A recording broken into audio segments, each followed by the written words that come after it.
We see a model of the atom up on the board right now.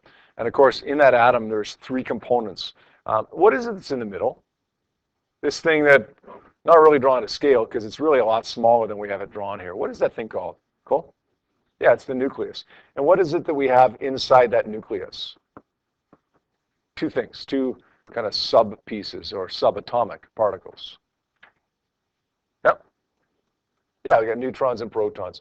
And the neutrons are neutral. They're important. They're important for a lot of reasons. And later on in the year, we'll pay a lot more attention to them than we do right now. But for now, they're not particularly important to us. We're talking about electricity right now, and the neutrons don't really have any bearing on electrical interactions. So we'll kind of put them aside, and we'll deal with them in a couple months. The other thing, though, the protons, those are really important because the protons have what kind of charge? Yep, positive.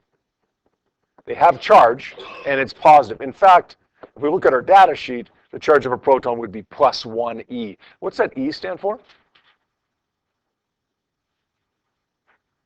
Remember, if you look at your data sheet on the left-hand side, you're going to see 1e is the elementary charge. And the elementary charge is 1.60 times 10 to the minus 19 coulombs, which means the charge of a proton is plus 1.60 times 10 to the minus 19 coulombs. Now, what is this thing that's orbiting around the nucleus here? Yep. Good. It's the electron, and the electron is negatively charged. In fact, it has the same charge as the proton, except that it's negative, minus 1e, or minus 1 times the elementary charge, which gives us a total charge of that electron of negative 1.60 times 10 to the minus 19 coulombs. Now, the electron is way, way, way lighter than the mass of the proton. It's way lighter, not even remotely close. It's about 1,000 times lighter than the mass of the proton. But charge, it's exactly the same, just negative instead of positive. All right? Now, that's ultimately where charge comes from, protons and electrons.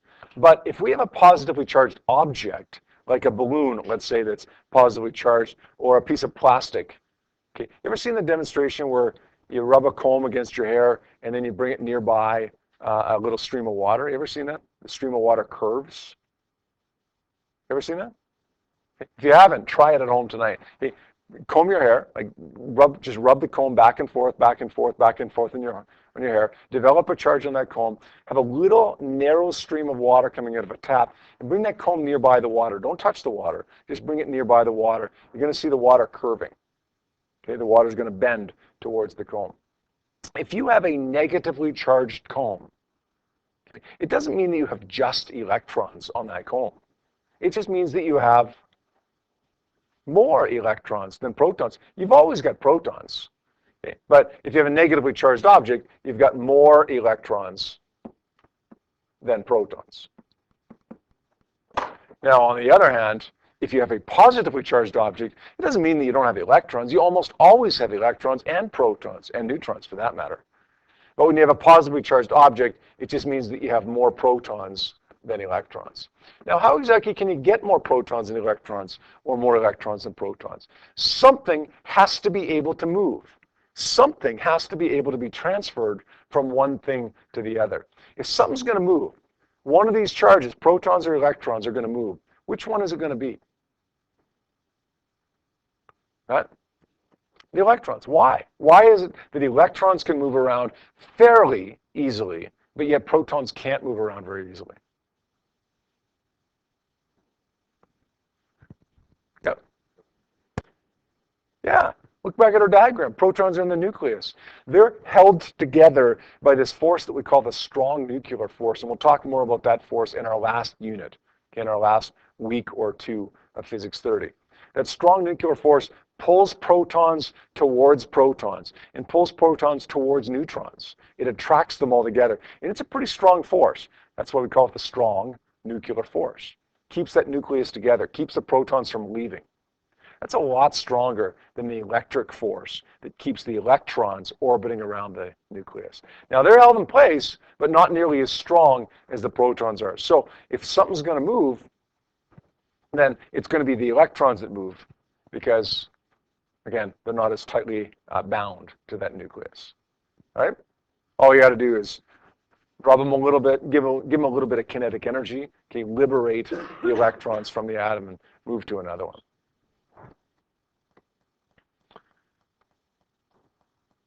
We defined a couple of terms on Friday, a conductor and an insulator. And of course, when I asked you, before I showed you what the note said there for conductor and insulator, when I asked you, you guys were saying things like a conductor allows electrons to flow, okay, or a conductor allows charges to move. Yeah, it does. Yeah, it does. But why? Why? Well, because a conductor has electrons in the outermost levels that aren't that tightly bound to the nucleus. The electrons in the outermost levels are freer. Now, what kind of materials do we typically have that allow electrons in the outermost levels to move around? Usually metals, right? A good example of a conductor would be silver. An expensive conductor, but still a conductor. Another good example of a conductor would be copper or aluminum. Right? Another good example of a conductor is gold. Gold's a very, very good conductor. You ever bought cables, like audio cables, and read the box and it says gold plated? Anybody ever wonder why they're gold plated? I mean, you plug them in, you don't even see the gold. So why would they plate an audio cable in gold? Very, very, very thin layer of gold, but still gold. Why would they do that? Because gold is a very, very good conductor. There's less resistance. And if there's less resistance, then theoretically, the sound quality and the video quality that's transferred through that is going to be better if there's less resistance. Now, honestly, I'm not sure if you'd notice an effect or not. Hey, I've bought, HDMI cables from dollar store, and to be honest, I've never noticed a difference. Okay, but if you're an expert, I'm not sure. Maybe you would notice a little bit of a difference. I'm not sure. Gold is a better conductor, and theoretically should make a difference. I'm just not sure if it's a noticeable difference or not. What's an insulator? Well, it's the exact opposite, right? If it's not a good conductor, then it is a good insulator. That means that it doesn't conduct electricity that well. That means that the electrons are not as free to move about. What's a good example of an insulator? A good insulator or a bad conductor? Yep. Rubber is a great insulator, a really bad conductor. Although it will still conduct, it doesn't conduct very well, right? It's a much better insulator than it is a conductor. Wood's another one, yeah. Air is even a pretty good insulator, right? That's why the charges in the clouds that are rubbing around up there don't normally come down to the earth, because the air is a pretty good insulator to insulate the earth from those clouds, right? When do the electrons come down from the clouds to the earth? Lightning, right? When does lightning usually happen?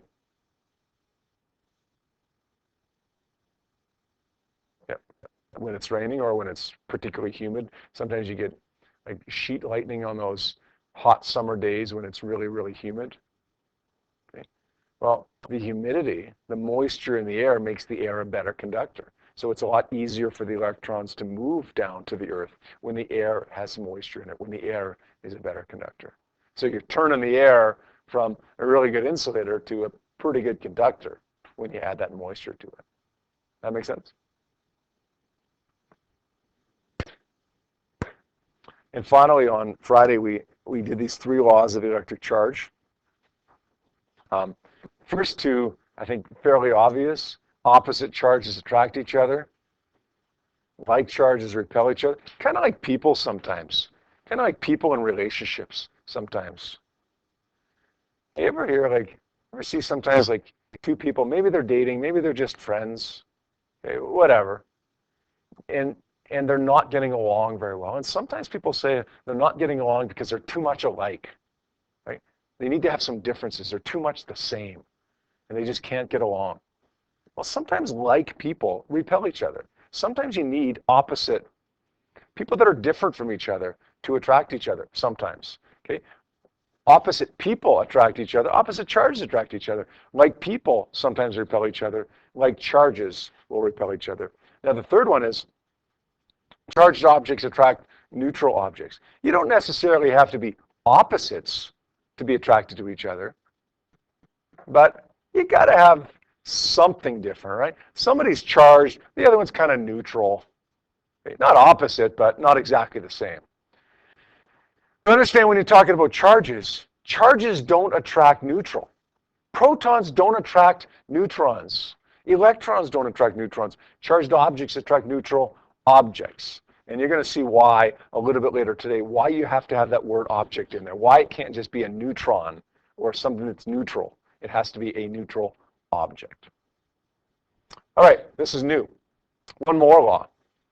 It's called the law of conservation of charge, which I probably could get away with it even writing that down. You know what the law of conservation of mass says. Mass can't be created or destroyed. You know what the law of conservation of energy says. Energy can't be created or destroyed. You know what the law of conservation of momentum says. Momentum can't be created or destroyed. We phrased it differently last unit. Total momentum remains the same, but what it boiled down to is momentum can't be created or destroyed. Well, then the law of conservation of charge is going to say that charge can't be created or destroyed. It can move around, it can transfer, but if you've got 50 electrons, then you're always going to have 50 electrons. If you got 1,000 protons, you're always going to have 1,000 protons. The total amount of charge has to always stay the same. If we account for everything, the total amount of charge is always going to stay the same. Now, that law of conservation of charge manifests itself in a whole bunch of ways. Okay, a whole bunch of ways that we're going to learn about over the next couple of weeks and even over the next few months. Okay, it's going to continue on being used throughout the entire year, off and on through the entire year. One way it manifests itself is touching objects together. When we walk across the carpet, hold off before you copy this down, just listen for a sec. When we walk across the carpet, we build up a charge on our feet, right, in our bodies. You walk across, you touch somebody and you shock them. Everybody's done that, right? Maybe you haven't even done it on purpose. Maybe you've just done it by accident. When you touch that person was neutral. You were charged because you rubbed your feet on the carpet. They're neutral, you're charged. When you touch them, the total amount of charge has to stay the same. Now, you're transferring charge from you to them, so you're moving it around. Your charge will be different. Their charge will be different. But the total amount of charge there has got to remain the same. Now, the goal is to balance that charge. If Andy has a charge of plus 10 coulombs or microcoulombs or whatever, plus 10, and I'm neutral. He walks over and touches me. The goal here of nature is to balance it out at 5 and 5. Now, that doesn't always happen exactly, but it usually does, at least more or less. If Andy is much, much bigger than I am, then maybe he can hold a little bit more charge. Okay? If my elbows are pointier than Andy's elbows, well, then I can probably hold a little less charge. The size, the shape, the surface area all play factors in this. But generally, the goal is to balance the charge out. All right? Let's take a look at this question now. We've got 3 objects. Ball number 1, ball number 2, and ball number 3. Ball number 1, you see, has a charge of 3 coulombs, which is a lot of charge, right? We said a coulomb of charge, take about 10 to the 19 electrons or protons to do that. That's a lot of charge, but here's what it is. Touches another one, ball number 2, with a charge of minus 1 coulombs, which is also a lot of charge. And then the first ball touches the third one, it's minus 5. What's the final charge on all 3 of them? If this is a question where we said, look, Andy was plus 10, I was 0, we touch each other, becomes plus 5 and plus 5, pretty easy question, right? Average them out. 0 plus 10 divided by 2 is 5. Take the average. This is a little bit harder though. Because here 1 is touching 2, and then independent of that, 1 touches 3. So the easiest way to do a question like this is make a little chart. Here's object 1, here's object 2, here's object 3. The charge on object 1 initially is plus 3 coulombs. Object 2 is minus 1 coulombs, and object 3 is minus 5 coulombs. If we add those up, the total charge on all three of those objects combined is going to be what? 3 plus minus 1 plus minus 5 is minus 3. That charge, that total charge can't change no matter what we do. The total has to remain the same. Now, number 1 touches number 2. Let's assume that these objects are equal size, equal shape, equal surface area, all the same, so that the charges will balance. What are they going to become? Plus 3 and minus 1 are going to balance it to be what? Good, 1. Now, a common answer that I get there when I ask that question is 2. Why do you think I get 2 as an answer? It's wrong, but why do you think I often get that? Yeah, 3 plus minus 1 is 2. But then you got to divide it by 2. You got to average them, right? 3 plus minus 1 divided by 2 is plus 1 and plus 1. Now, object number 3 hasn't changed, right? Because we haven't touched it yet. It's still minus 5. Let's add up these charges just to make sure that we're still conserving charge. Plus 1 plus minus 5, minus 3 coulombs. Okay, we're still good.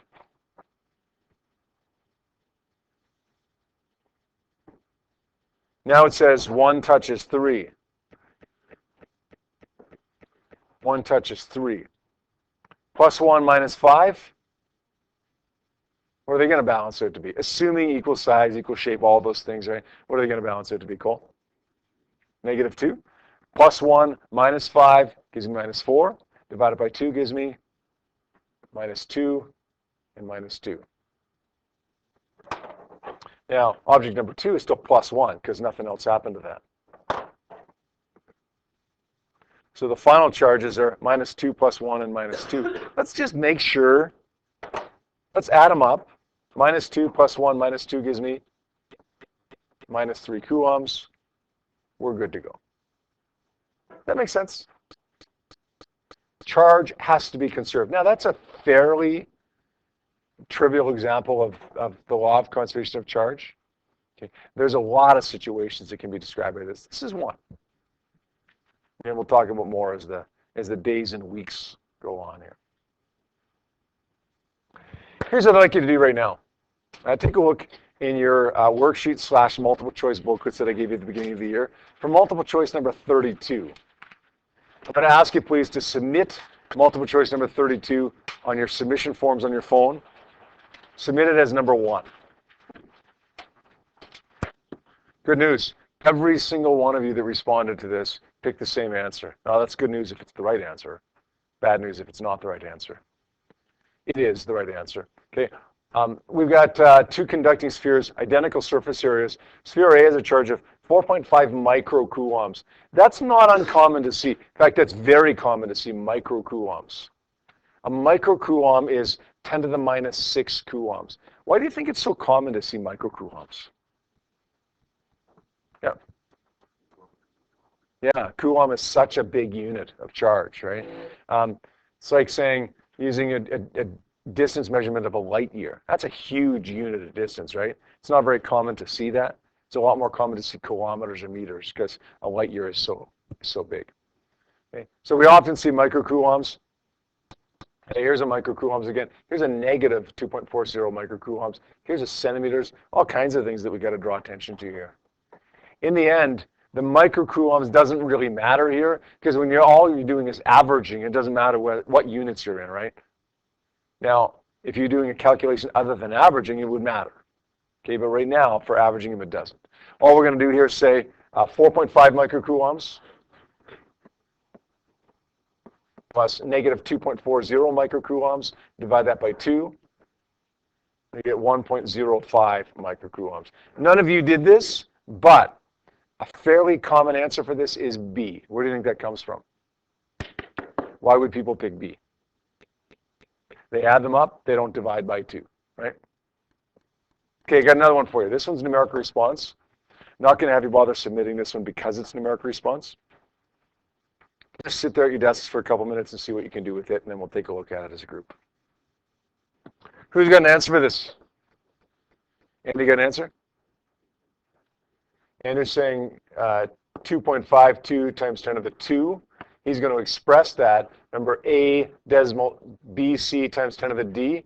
He's going to express that as 2.25?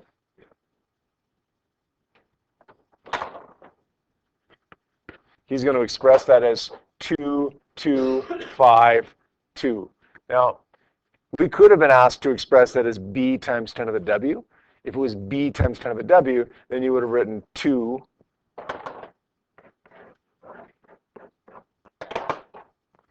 decimal 52, right? The value of B would have been 2.52. Now, is that the right answer? How many people agree with that? Only a couple of you? 2252. I mean, the general answer, 2.52 times 10 to the 2. Okay, good. All right, well, let's see what we can do here. Let's see how we figure this out. Looks like most of you got it. That's good. Let me give you a little analogy here, actually, to kind of lead you into this. You buy a bag of oranges, and the bag of oranges weighs 600 grams. And one orange has a mass of 100 grams. How many oranges you got in the bag? One orange has a mass of 100 grams. You got 600 grams bag of oranges. How many oranges in the bag? 6. Okay, that's an easy question, right? How did we figure that out, though? How'd you figure that out? Yep. Good. You took the total mass and divided it by the mass of one orange, right? There's going to be, this is the first of many times in Physics 30 when you're going to need to find a number of something. A number of electrons, a number of photons that you've never even heard of yet, a number of this or a number of that. Listen very carefully to what I'm about to say. When you want to find a number of anything in Physics 30, you're going to take the total something and divide it by the amount for 1. The total mass divided by the mass of 1. The total charge divided by the charge of 1, which is exactly what we did here, right? The total energy divided by the energy of 1. The total momentum divided by the momentum of 1. Whatever. Total something divided by the amount for 1. You're going to use that a couple dozen times this year. Sometimes it's going to be charged like it is today. Sometimes it's going to be something else. Today, we want to find the number of electrons. It's the total charge, negative 3.6 times 10 to the minus 17 coulombs, divided by the charge of 1, negative 1.6 times 10 to the minus 19 coulombs. And that does work out to be 2.25 times 10 to the 2, which we record as 2252. All right?